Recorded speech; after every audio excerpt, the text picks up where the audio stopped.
touch on the NIST. I know they have a supply chain security framework.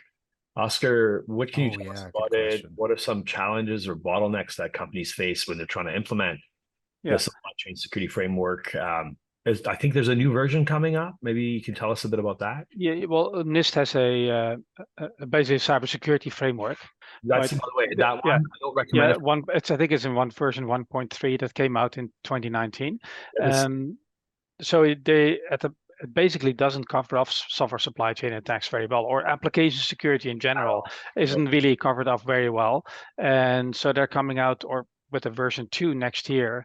And one of the big gaps that they are going to close is essentially software supply chain security. How in detail is not clear yet, but it's one of the 3 main areas that they're focusing on. So I think it's cybersecurity governance, software supply chain security, and then also risk management, which is kind of those are kind of the 3 big areas, besides a bunch of cleanup that they're going to want to tackle in version 2.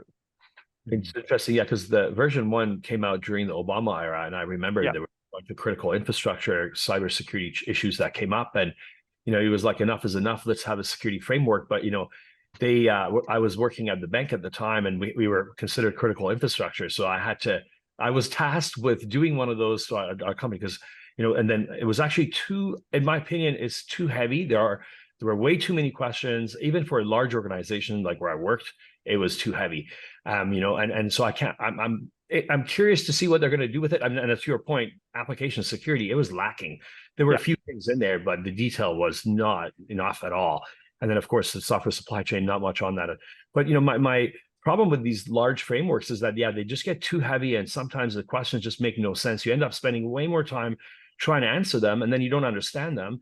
Like, where I worked, everyone understood the controls differently. The answers didn't come out consistently, and it just at the end, it was okay. But I much prefer frameworks that are a little bit lighter, more ground level. But I'm looking forward to seeing what they do with it. At least it's a step in the right direction, in my opinion. So what are the Farshad? I'm just curious. What are some of the frameworks that you prefer? Because it probably would be good to mention them then. Well, the thing is, for software supply chain, this whole area is somewhat new, and I'm trying to think of some of the initiatives and projects that are out there. I know there's SLSA. There's that initiative that these aren't frameworks for assessing the software supply chain, but I guess OWASP doesn't really have one, does it? Not that I can. The ASVS. It does include some checks. You're right. It does have some verification requirements, but it's not comprehensive. It's not robust. No, but you know what, Jared? That's a good point you make, though. Like, how many controls?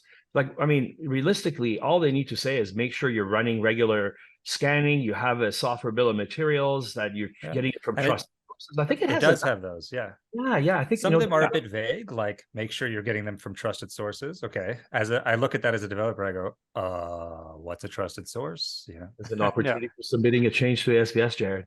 Yeah, that's true.